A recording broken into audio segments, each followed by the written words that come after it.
Welcome to Harnessing Your Wealth with Billy Peterson. As the founder and CEO of Peterson Wealth Services and a former #1 ranked jockey, Billy knows what it takes to succeed.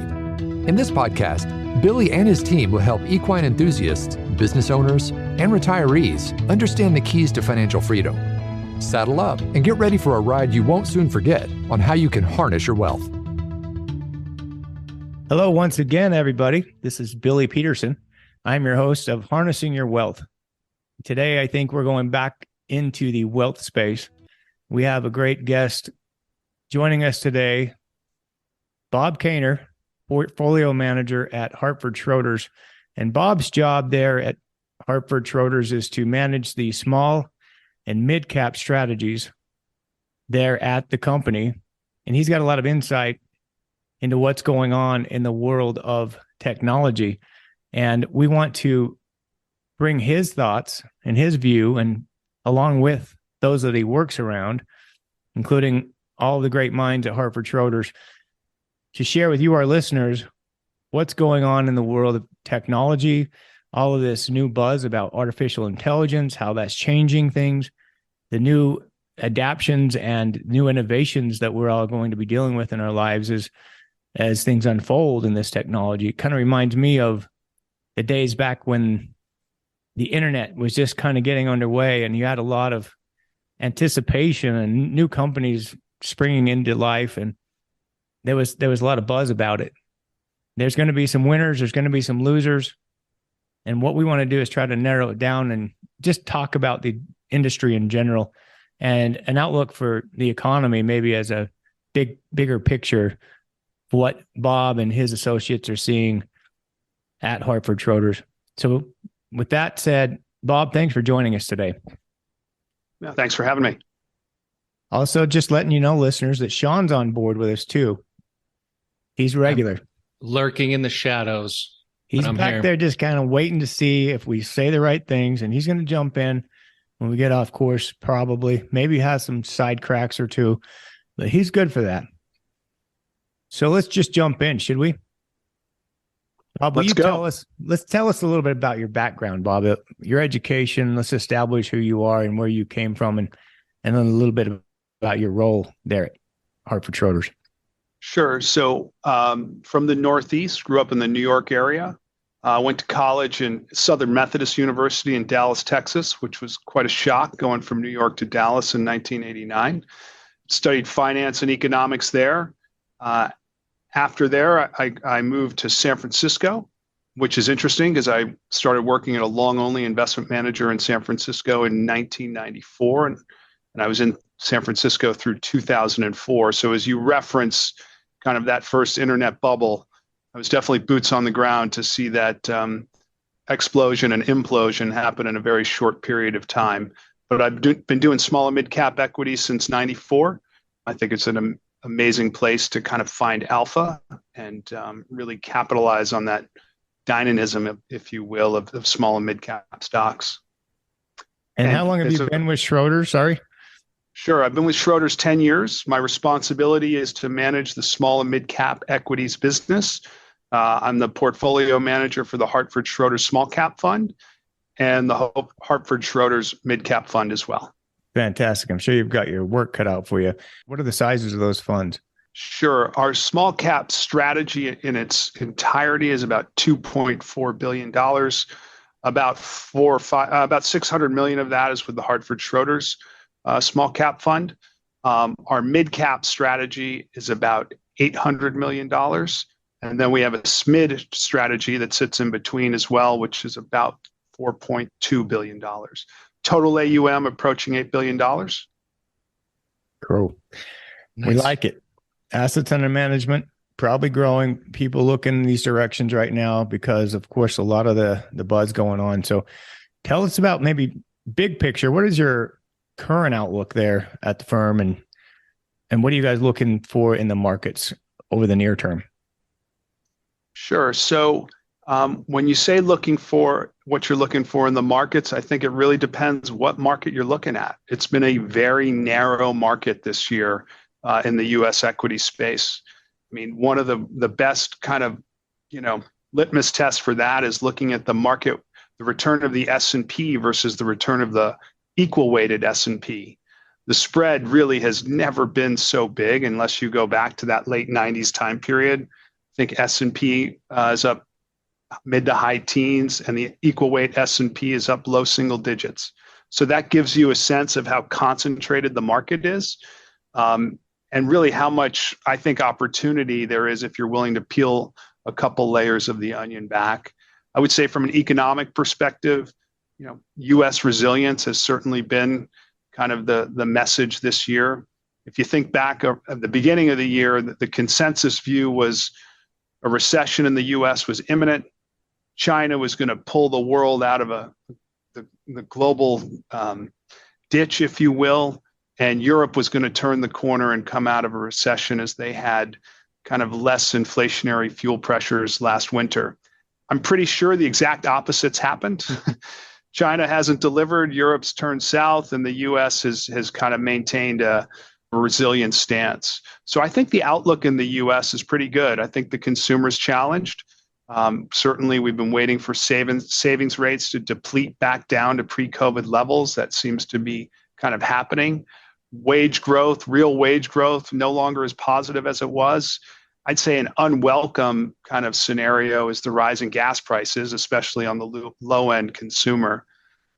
The juxtaposition there is that you have, a significant amount of fiscal spending that we've all heard about for a couple of years, but the rubber's really just starting to hit the road with the Inflation Reduction Act dollars really starting to flow. The infrastructure bill of 2021, that those dollars are starting to flow. So you've got kind of fiscal spending that's going to continue to fuel decent growth. So I think that there is a kind of a broadening growth opportunity in the U.S. I think it's going to be not strong, but stable. I think we kind of have downward earnings revisions behind us. We're starting to see revisions tick up. And I think as you get, less fear about an imminent recession, you're going to get a broadening of the market. And that's going to provide a better opportunity set, I'd say, for non-S&P type of investors, whether it's the equal weighted S&P, the mid cap, the small cap, the SMID cap type benchmarks. I think there's a lot of concentration at the top, and it's time to think a little bit more broadly about where to place your bets. What you're saying then is that potentially the consolidation of returns, or the returns that have been generated by just a handful of companies in this country, S&P 500 or whatever, might start to spread around. And you're suggesting that maybe we don't go into a recession or a prolonged recession. Did I hear that correctly? Yeah, I think it's going to be slowing but stable growth. And I don't think that we're going to imminently go into a recession. I think that just think about where we were 6 months ago, back when Silicon Valley, the crisis that hit the regional banking space or community banking space.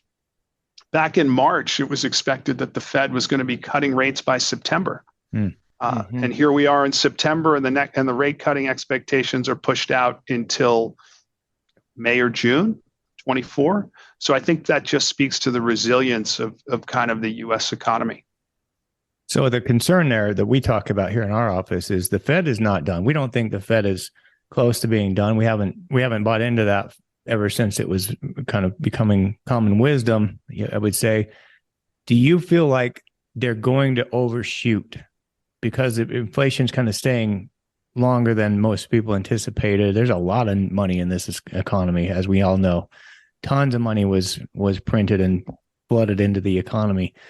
So do you think that they can generate this in a soft landing, or are we going to overshoot and then potentially next year hit something that we didn't want? I think the forecasting mechanism of the Fed that hasn't been in existence in prior rate hiking cycles has really provided the opportunity to mitigate some of the damage. That said, I think what matters more is really kind of how long the rates stay here, as opposed to how much higher they go before they start cutting. If they raise rates and then have to start cutting quickly, I think that would kind of create a rapid mechanism of a correction. My greater fear is that rates stay up here for a prolonged period of time, and we kind of run into that funding wall, right? Where there's lots of debt that's going to need to get refinanced over the next couple of years, especially in the commercial real estate space. And the longer that rates stay up here, the more of a reality that that's going to become as that low cost debt has to refi at current market rates. I was going to maybe jump in on that one, Billy, just thinking about smaller and mid-sized companies. I mean, are you seeing this higher rate environment? Is that a challenge for these companies, and how are they dealing with that? I mean, a lot of times you're seeing these small companies that are higher leveraged companies. Is that something you guys are looking at when you're building or when you're looking at companies to go into your funds? I mean, absolutely. We're always thinking about financial leverage. My general investment philosophy over the years have been there's three types of leverage. There's economic leverage. How sensitive are you to the top line? There's operating leverage. What's your fixed and variable cost structure? And then there's financial leverage. If you have all three at the wrong time, it can be the death knell, right? So I'm always thinking about financial leverage relative to what the business model is. I would say across the piece, whether it's small or SMID or mid cap for us, we are always have less financial leverage than the benchmark. That's something we just strive for. But generally speaking, I don't think that leverage is necessarily a small cap, large cap, or a SMID cap problem, if you will. It really depends on where you sit in the economy. I think one of the fascinating things about this cycle is if you think about the way that different parts of the economy shut down during COVID and then reopened, and the subsequent supply chain closing down and reopening, it's impacted different parts of the economy in vastly different manners, and parts of the economy that are typically highly correlated. There's no better evidence than that if you think about consumer goods to services. We've all talked about the good to services transition. Very different cycles, right? Given the way the services economy took so long to reopen, but yet both very tied to disposable income and consumer spending, and yet on vastly different cycles. So when I think about kind of where we are in the cycle and where leverage could impact you, it's very much a function of where you sit in that recovery. And I think that's one of the fascinating things about the cycle we're in today is it's very disconnected. It's not nearly as parts of the economy that have historically been very correlated are not correlated at all. We can invest in companies today where the supply chain is just opening 3 years after COVID, 2 years after COVID. So I think that that's a great opportunity. And what the financial leverage looks like for one of those companies relative to another company, maybe in the goods space that's already had the goods recovery. And frankly, they're dealing with inventory in the channel at this point of the cycle, while other supply chains are just reopening. I think that's what matters more. I like it. Yeah, it makes sense to us. And as far as the technology space, is it going to continue to lead? Or you mentioned that there's going to be maybe a dissemination of some of the market participation.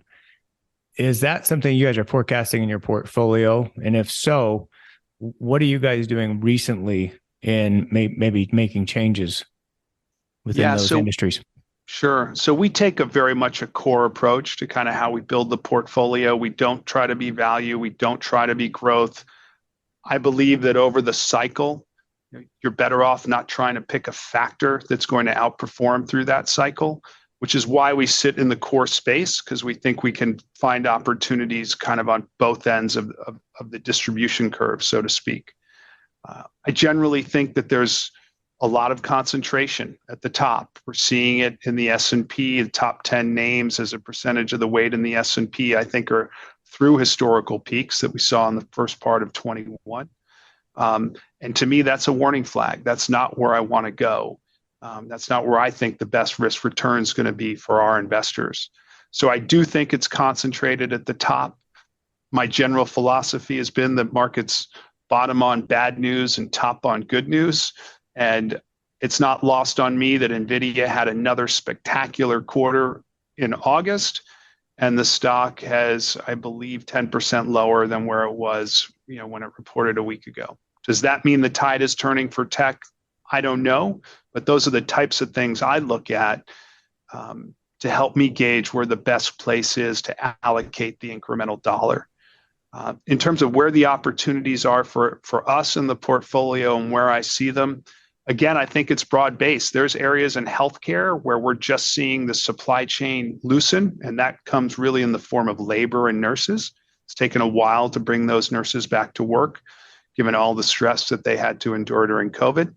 The great resignation, if you will, that we saw in that space. And as nurses are coming back, we're seeing some of our healthcare companies really start to be able to meet demand that they have not been able to meet.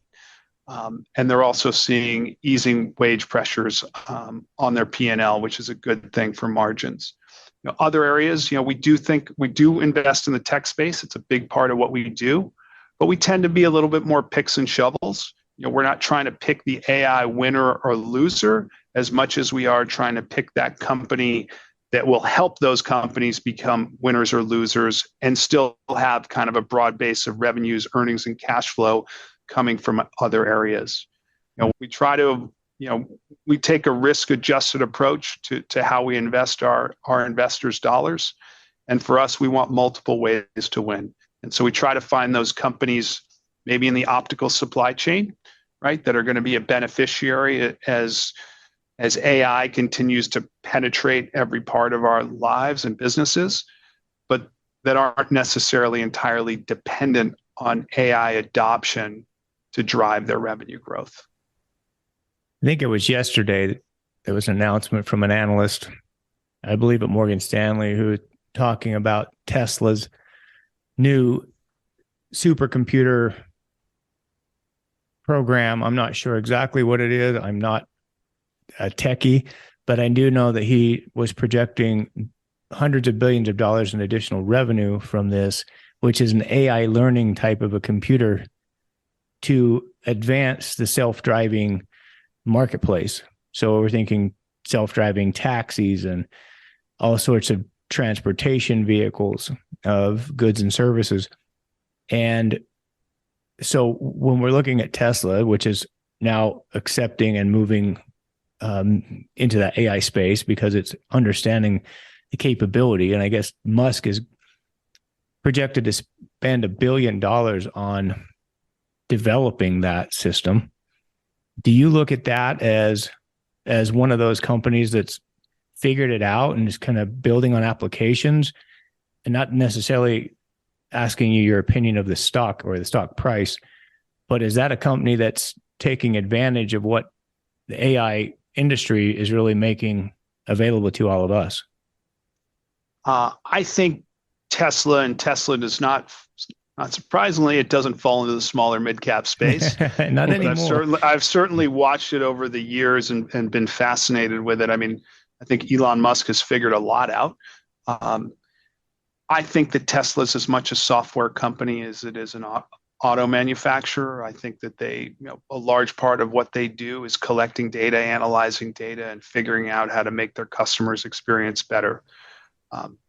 Tesla, like many companies, is exploring and evaluating, how they can use AI to improve the experience. Tesla has a significant amount of dollars that they can throw at that in that discovery process, and I trust that investors are not going to penalize them for that immediately, and investors aren't going to be demanding understanding what the ROI is on those investments. But I do think that we are in kind of proof of concept. I think that, initially AI is going to be used, and this is probably an appropriate analogy given that we're talking about Tesla, as a co-pilot. It's not going to be replacing people or functionality right now, but Tesla's got a big multiple, lots of money, and they can play the long game. And they have been, and it's paid off for them. So I suspect if anyone's going to be able to figure it out, I wouldn't bet against Elon Musk. Some people are predicting that this is going to be just shake up to the entire world. And I would like maybe your thoughts to put it into perspective for our listeners, because most of us don't even know some of these concepts or what AI even does or what it's intended to do. So that's my question for you is, can you dummy that down a little bit and tell us what AI is really intended to do, and maybe some of the applications that we might see? Sure. It's always tricky, right, when you get into the use case. So I think if you think about AI, it's already really being used for recommendation engines based on prior behavior, more around consumer preferences. As you kind of think about what generative AI is going to do, it's really going to penetrate our lives through customer services, writing content, really improving efficiency. That's the beginning. As you look out it's really hard to try to put it in a bottle when you look out kind of over the next 5 years. I don't believe that this is about reducing the workforce. There's too much risk initially because the quality of the output is a little bit unknown, right? I think that a lot of companies, and we talk to a lot of companies that are making investments, thinking about how to reprioritize their investments to understand what the opportunity is. But again, I think it's too much risk in the near term until the output has really been validated, especially when you think about a Tesla type situation, right? That's why our view is that it's really going to be like a lot of new technologies getting adopted, be running in the co-pilot seat, right? As opposed to driving the bus, so to speak. But I don't think that it's going to lead to this, great kind of workforce elimination, redundancy. I think it's going to be about reallocation of people, reskilling the workforce to higher value added areas. I don't think it's going to lead to unemployment lines wrapping around the block because companies or people were displaced by AI type tools. Excuse me, we're almost in the home stretch for the episode. But before we cross the finish line, I just want you to know that you can contact Billy and his team at www.petersonws.com or by visiting the show notes. Now, back to harnessing your wealth. What about the concept there of just people having the idea that AI is a new concept that we're really not familiar with? And will it create more jobs such as the internet did? It displaced a few things, got more efficiencies, but new jobs were created. And can you maybe elaborate a little bit on that question? Yeah, again, I still think we're in proof of concept and we're in the data accumulation mode, if you will, which is just massive in scales. And models are really just beginning to get trained on how to use that data and extrapolate that data. Do I think that it's going to create jobs or eliminate jobs? It's too early to tell. There's a massive build out of infrastructure if you think about the picks and shovels to support the amount of data and storage required around leveraging some of these AI tools. And I do think that that is going to create kind of lots of opportunity for companies supporting that growth and supporting that implementation. And I do think that will drive employment, whether or not that's a short-term or longer-term trend. I think it's really too early to tell. But it's hard, right? The market likes to take long-term trends and discount them today, right? The market, what we saw back in May of this year with that, really stunning NVIDIA report at the end of May, was the market tried to pick the winners and losers day one. And invariably, the market's going to get some right and probably a lot wrong. And ultimately, water's going to have to find its level. So for us, it's interesting to kind of see early kind of where the market's picking the winners and where they're deeming losers. I think there's probably more opportunity to fish around the area where the market is deemed losers over the long term, because invariably I think they may be a little bit quick to react. We've seen some of these companies that were down 30% in May, just as a random report was written that they were going to be an AI loser. And we think that, we can show you evidence in every technology transition that's occurred, these companies end up being winners in the IT services space, for instance. So I do think there's lots of opportunity there, and that's how we try to think about capitalizing on it. Other industries that you guys look at, do you have any feelings toward industries like real estate, energy, more the commodity type businesses? Yeah, no, absolutely. Real estate's such a catch-all, right? I mean, there's parts of real estate that are doing exceptionally well. You can look at the single-family rental home REITs, which we own a couple of, that are doing phenomenally well. And then there's other areas, Class B office, that is structurally challenged, and probably will remain so. I've always, I think real estate as an asset class is fantastic. I don't love the way we have to invest in it in the US through the REIT structure. Those companies are constantly redistributing their cash, having to come back to the public markets to fund growth. That's not a model in my mind that compounds over time.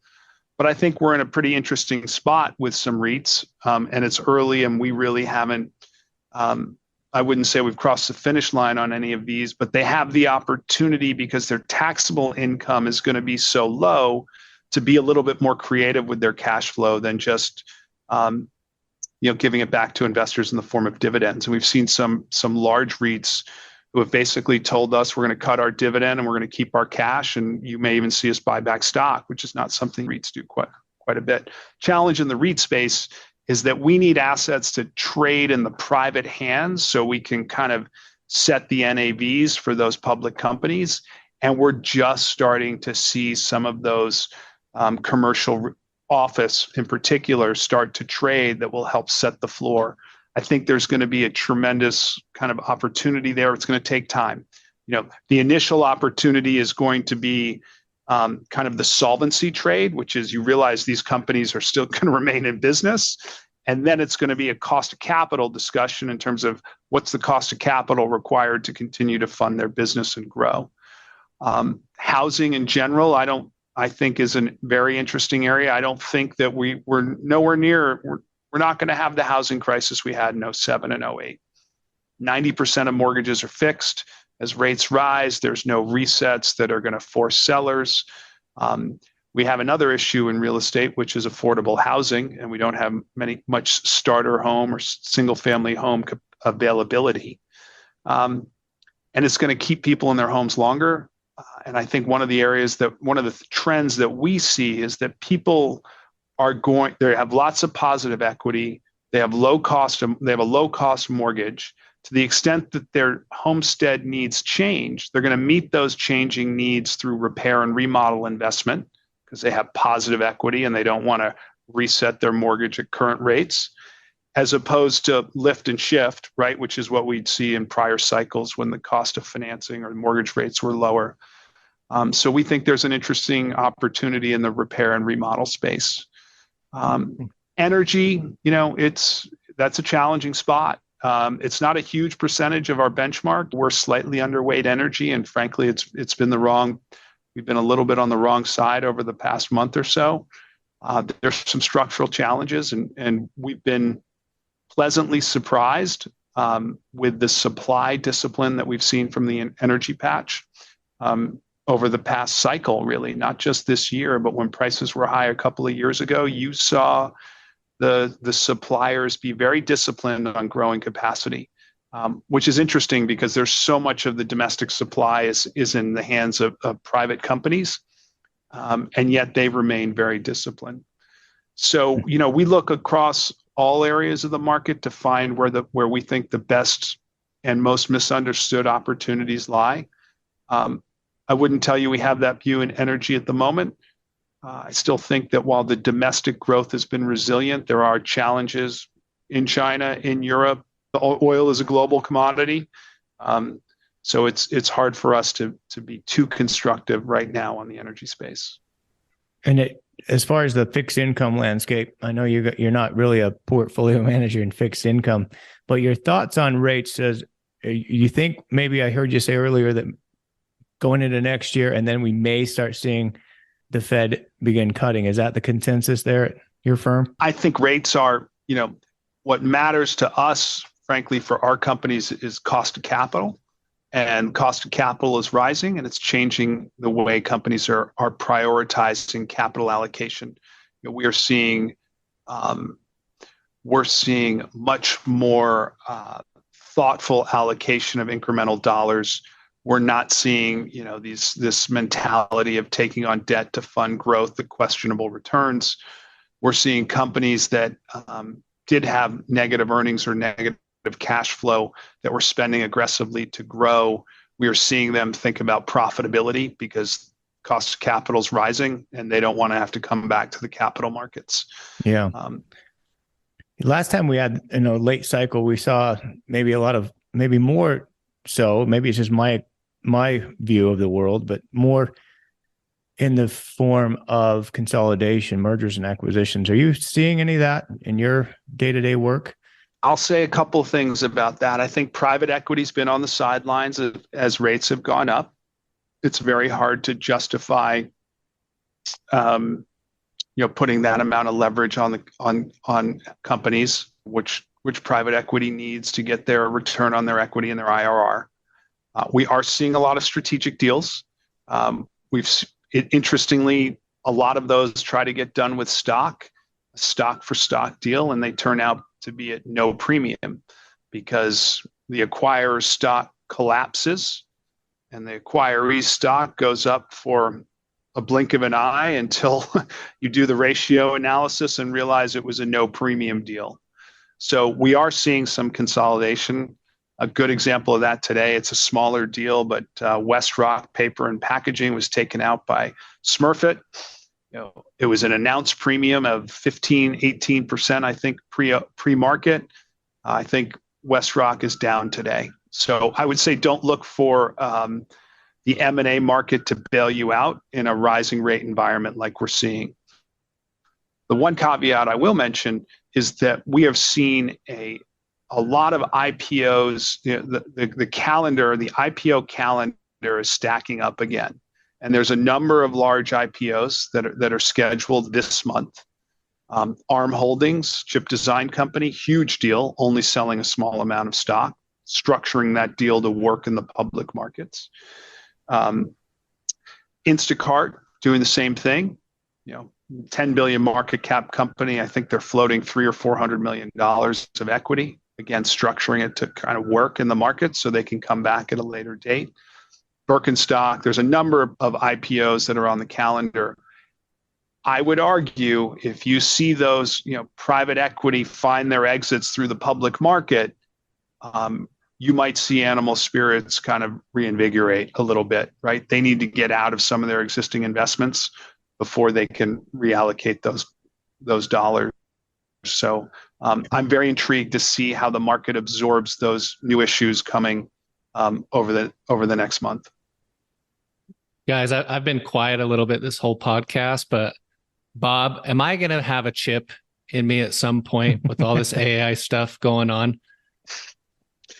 No, but that doesn't mean you can't put one in your kids. Well, yeah, that's good. He needs one of them. Yeah, I've got twins, Bob, and I would love some chips for those. So they're making us put chips in horses now. Did you guys know that? It's called Lip Chip. It's a company. I knew that. It's a for real legit company, Lip Chip. So yeah, it's happening. It's a trend in animals. You can put them in your dogs. Dogs too. I actually, this is no lie. I was talking to my wife about this the other day, and she's like, "Oh, well, there's a girl on Instagram, and yeah, she's chipped. She's our neighbor. She lives by us, and she's got this huge following where she's scanning her card with her chip, like she's Apple Pay in her hand, guys. So it's terrifying to me. I'm not going to allow that to happen to myself, but a lot of people will. I don't know why they need to put one in you when you probably have 3 devices on you at all times that can track you. Yeah, seriously, it's wild. They could steal your phone, or they could just cut off one of your hands. I mean, it's the same thing. Yeah, use it for the same purpose. Maybe more, Billy. We're about up on time, I believe, but just one thing when we're looking at these AI companies or tech companies, however you want to categorize them, but valuations seem to be stretched massively in some cases. Do these companies, are they going to grow into that? I mean, what's the end game for that on some of them? It's going to take a long time. If you were to ask me my biggest surprise of this year, it's that as rates have continued to increase, the long duration equities, which are the ones with the highest multiples, have been the best performers. Real rates at 2% are usually, as real rates rise, multiples compress. And yet we've seen the companies with the highest multiples be the best performers. Like, that's the great disconnect for me in 2023. I use history as my guide. That's not sustainable over time. I've lived this cycle before. Maybe not the exact cycle, but history may not repeat, but it rhymes. And I've seen kind of how this plays out. And the philosophy I apply when investing is you're always going to make mistakes. Just don't make them at extremes. And I think to rush in and buy the things that have outperformed year to date, where it's such extremes, I think that it would be a tremendous mistake. And again, I'd go back and just look at kind of the returns of the equal weight S&P versus the market cap weight. You haven't seen this type of spread since 98 and 99. And over the next 4 years, that unwound and then some. It's always hard to identify the catalyst. But again, like when I think about how to allocate the incremental dollar for our investors, I want to think about where my best risk reward opportunity is. Value matters. Going back to that whole Warren the long Buffett run, methodology. value matters. That's one of the ways we're looking at things. I mean, momentum has a place at some points in time and different cycles, but just like a runaway freight train, gravity will slow it down eventually. And so we're watching all of those things in the market, how things are shaping up, allocating, reallocating, diversifying, rebalancing. Lots going into it. And one of the reasons we really like Hartford and Hartford Schroders is the great minds like yours who provide context and do the hard work on a regular basis for their investors. And we know that we've had a great partnership with you guys for many, many years, including working with our internal partner here, external wholesaler, Matt Montague, who's been a great ally and advocate for us and a lot of the things that we do here for our clients. So thank you for your time today, Bob. Some great insights into what's going on in the world and the marketplaces and different industries and sectors and what's going to happen maybe in technology and AI over the next 5 to 10 years. We really appreciate your time today. Thanks for having me. You're Good welcome. to meet you, Bob. Thank you. Great to meet you, Shaun. Thanks, Billy. You bet. Everybody out there, thanks for listening to us today.